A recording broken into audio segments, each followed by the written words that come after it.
Shalom, shalom, queridos amigos, bienvenidos un día más a Israel a Diario. Hoy es jueves 30 de octubre, 8 del mes de Heshvan.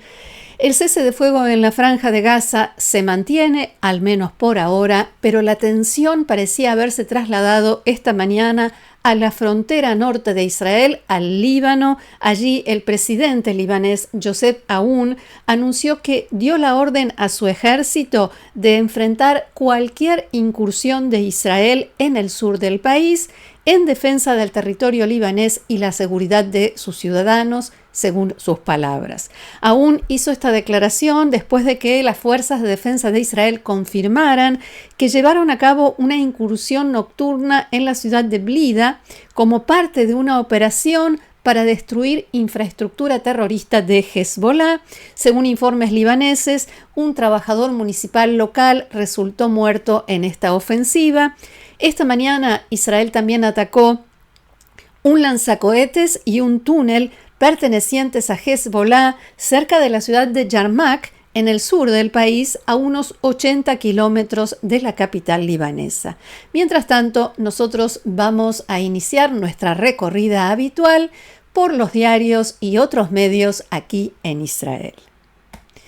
Comenzamos con Yediot Aharonot, que divide su primera plana y del lado derecho el titular dice: el día de la ira de los ultraortodoxos. La imagen es de una de las personas que irrumpieron ayer en la sala de la Corte Suprema de Justicia cuando justamente debatía el tema de qué hacen el gobierno y el ejército para hacer cumplir la ley de enrolamiento y que todos los israelíes cumplan con el servicio militar obligatorio. Como informamos ayer, el liderazgo ultraortodoxo convocó la Marcha del Millón y se espera la participación. Hay quienes dicen de decenas de miles, otros hablan de centenares de miles de personas para protestar contra la nueva ley de enrolamiento que se perfila, contra el arresto de desertores y la posibilidad de que los jóvenes ultraortodoxos finalmente deban ir al ejército. La bajada del diario Yediot dice: la enorme manifestación que hoy va a paralizar Jerusalén y generará caos en todas las carreteras ha unido a todas las corrientes ultraortodoxas en torno a un lema: Namut velo nitgayes, preferimos morir antes que enrolarnos. Frente a ellos también habrá una manifestación de reservistas y sus familias. Abren comillas aquí en el diario: si quienes sirven continúan sosteniendo la carga que implican los desertores, Israel irá hacia la destrucción. Fin de la cita. Y puedo decirles que ya a esta hora, a mediodía, hay embotellamientos, hay complicaciones en los trenes, muchísima gente. Además, jueves suele ser un día bastante difícil en el transporte público israelí, así que la situación está hoy como para que quien no tenga obligación de salir de casa, mejor que no lo haga. Y les invito ahora a ver la caricatura de hoy de Yediot Aharonot que firma Guy Morad, y se ve a un grupo de ultraortodoxos marchando contra el servicio militar con pancartas con este lema que yo recién mencionaba: moriremos antes que enrolarnos, y pasan frente a una columna donde hay stickers, muchos stickers. Voy a mostrarles de qué se trata esto para que comprendan la caricatura. Lo que estamos viendo es algo que yo misma filmé con mi teléfono celular en la estación de tren a Shalom, en el centro de la ciudad de Tel Aviv.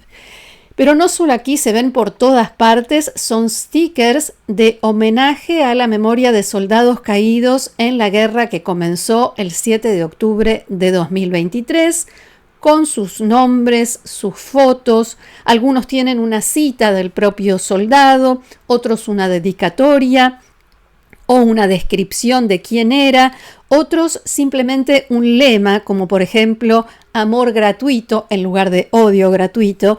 Y aunque se ven muchas caras jóvenes y muchas sonrisas, estos stickers en realidad son muy tristes. Allí los vemos. Y cambiamos ahora de tema, pero me quedo en Yediot Aharonot. El título que vemos allí dice: a pesar de las sanciones, Irán se rearma.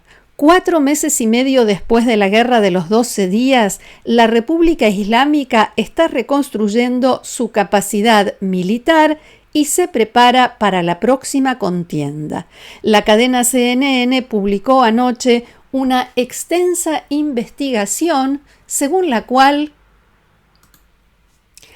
en el último mes aumentaron considerablemente los envíos desde China del componente clave utilizado para producir el combustible sólido para los misiles balísticos iraníes, los mismos misiles que fueron lanzados en masa durante la guerra con Israel y causaron una destrucción generalizada en ciudades israelíes. Se trata de perclorato de sodio.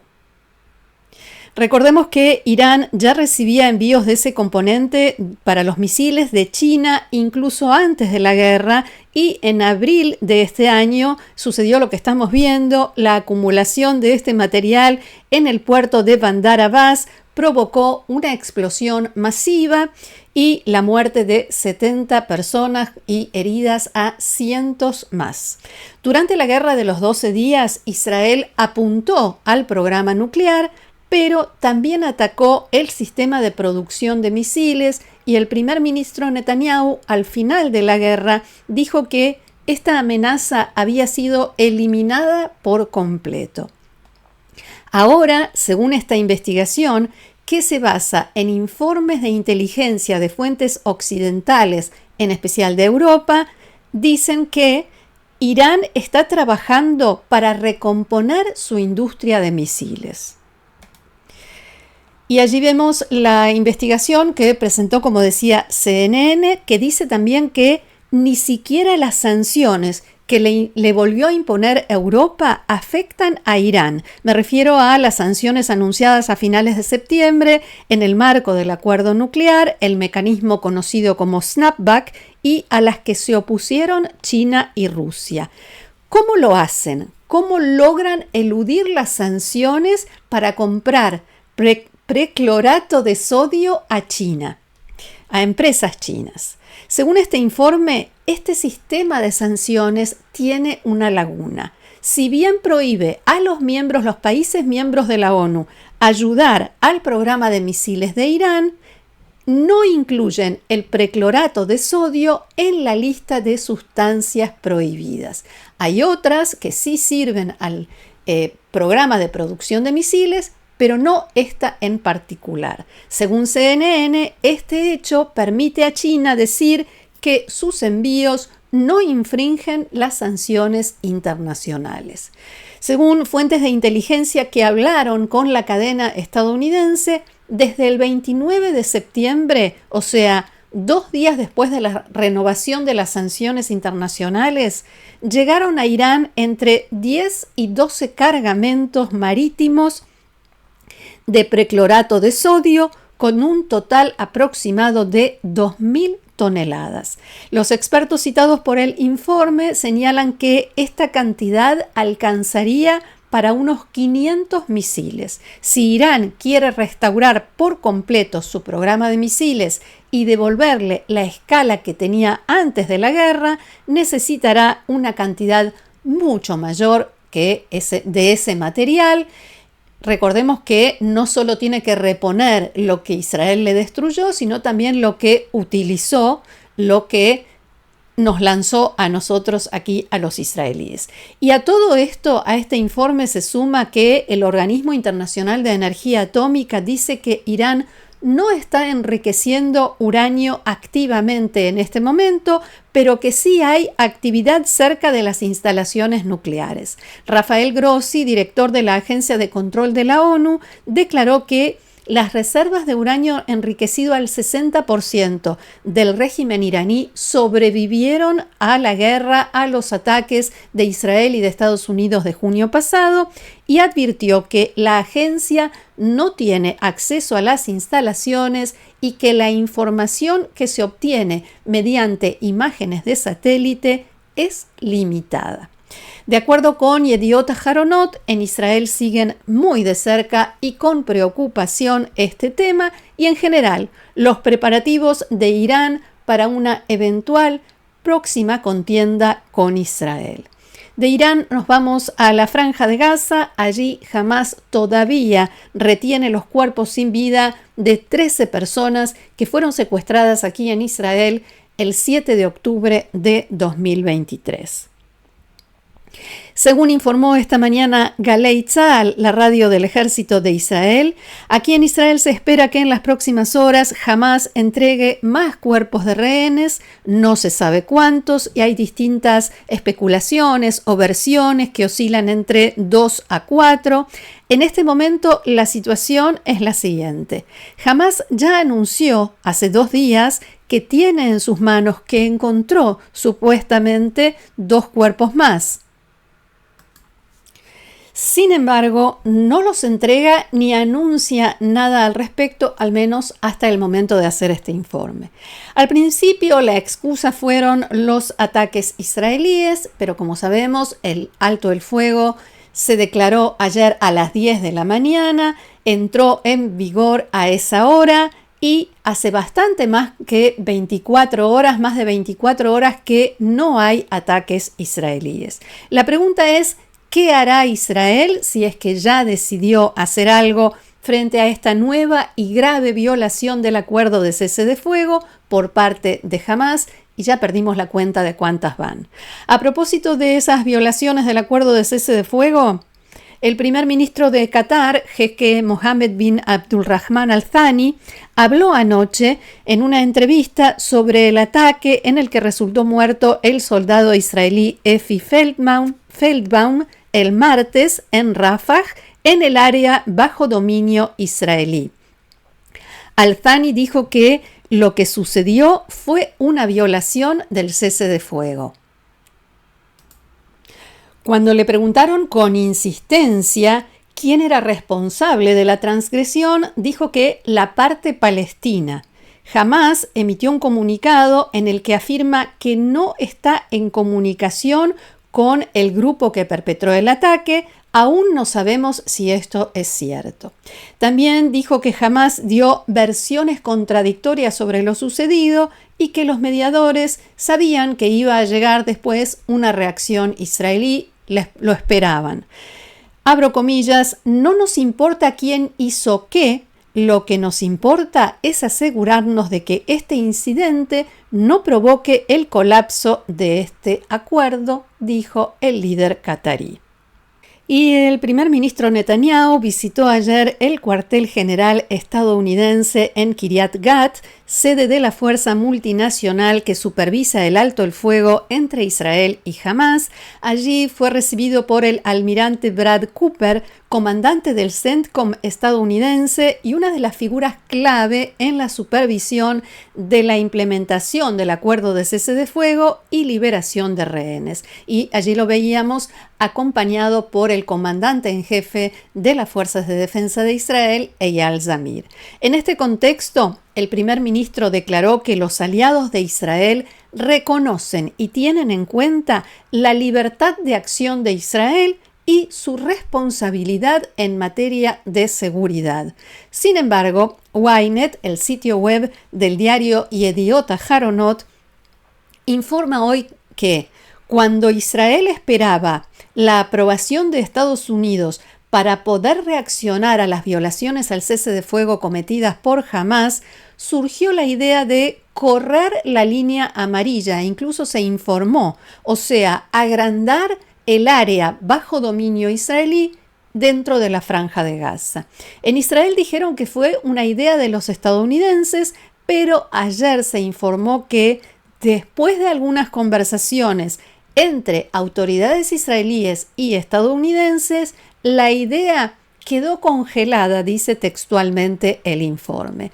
Y así, según este reporte, se anuló la principal sanción que Israel planeaba aplicar a Hamás después del ataque que costó la vida a un soldado y un ataque anterior que se había saldado con la muerte de otros 2 soldados israelíes. En tanto, el ministro de Asuntos Estratégicos, Ron Dermer, viajará la semana próxima a Estados Unidos, donde se va a reunir con funcionarios de alto rango de la administración Trump para tratar justamente la implementación del plan, si llegamos a la segunda fase y cómo y qué hacemos, incluyendo la creación de la Fuerza de Estabilización, la Fuerza Internacional y la redacción de la resolución que se presentará ante el Consejo de Seguridad de Naciones Unidas para que esa fuerza internacional pueda ser creada. Nos vamos ahora a un par de noticias del ámbito nacional. Aquí está la imagen. Esta doble página del diario Israel Hayom está dedicada a una nueva causa relacionada con el centro de detención de Teimán en el sur de Israel. El ejército israelí comunicó que se inició una investigación por la filtración de un video de las cámaras de seguridad, de las cámaras de vigilancia del centro de detención de Teimán, que supuestamente mostraba a soldados israelíes maltratando gravemente a un detenido palestino el año pasado. Las imágenes en su momento se filtraron a Canal 12 de la televisión israelí y dieron paso a un gran escándalo. Algunas personas incluso irrumpieron en el penal para protestar por el arresto de los soldados, entre ellos algún ministro y diputados. Ahora, como dije, se investiga cómo llegó ese video a Canal 12, quién lo filtró y la fiscal general militar, la principal abogada de las Fuerzas de Defensa de Israel, Mayor General Ifat Tomer Yerushalmi, debió tomar una licencia por tiempo indefinido hasta que se aclare todo el asunto, según ella misma dijo. ¿Por qué? Porque se sospecha que personas de su oficina o muy cercanas a la fiscal general estarían implicadas en la filtración del video. También se investiga si la fiscal sabía que ese video se había filtrado, cómo y quién lo hizo. La investigación es conducida por la Policía de Israel con el apoyo de la Fiscalía General y no por el ejército, porque la idea es que el ejército no se investigue a sí mismo. Varios ministros y diputados del Likud y de partidos de extrema derecha ya recibieron con alegría, con satisfacción la decisión y dijeron que el video se filtró para difamar a los soldados israelíes, que tanto la acusación como el video no son más que una gran mentira. El partido gobernante, el Likud, a propósito del Likud, nombró anoche al controvertido hijo mayor del primer ministro Netanyahu, Yair, para un puesto en la junta directiva de la Organización Sionista Mundial. Antes de la sesión del Congreso de la Organización Sionista, hubo un acuerdo entre los distintos partidos sobre qué puesto le tocaba a cada uno y quién lo iba a ocupar. Cada uno presentaba un candidato. Durante la sesión de ayer, el ministro de Cultura, miembro del Likud, Miki Zohar, sorprendió a todos cuando anunció que Yair Lapid era el candidato a jefe del departamento de Asbará, diplomacia pública, un puesto con un sueldo y condiciones equivalentes a las de un ministro, que incluyen un auto, chofer, oficina y asistentes. Netanyahu, quien ha pasado gran parte de los últimos 2 años, o sea, durante la guerra, viviendo en Miami, es conocido y criticado por muchos por su polémica presencia en redes sociales y su relación con varios políticos y figuras de extrema derecha europeos y estadounidenses. Desde la oposición, el líder del partido Yesh Atid, Yair Lapid, aseguró que no apoyará con su firma el nombramiento de Netanyahu, porque todos los líderes de partidos tienen que firmar un documento, y escribió en su cuenta de X: no sucederá, punto. Yair Golan, titular del partido Abodá Demócratas, calificó a Yair Netanyahu como, abro comillas, una persona despreciable que ha dedicado su vida a la destrucción y la división y afirmó que no es digno de representar al pueblo judío. No permitiremos que esto suceda. Por su parte, el ministro Zohar acusó a los opositores de hipócritas y defendió que Yair Netanyahu simplemente quería promover el sionismo en la diáspora por el bien del pueblo judío. La resolución del tema fue postergada en principio para dentro de 2 semanas. Hasta aquí nuestro encuentro de hoy. Muchísimas gracias por haberlo compartido con nosotros una vez más. Los invito, como siempre, a seguirnos en el canal, a compartirlo, a suscribirse y a formar parte del grupo de amigos de Israel a diario, haciendo clic debajo de este video donde dice unirse. Gracias nuevamente, que tengamos buenas noticias. Shabbat Shalom.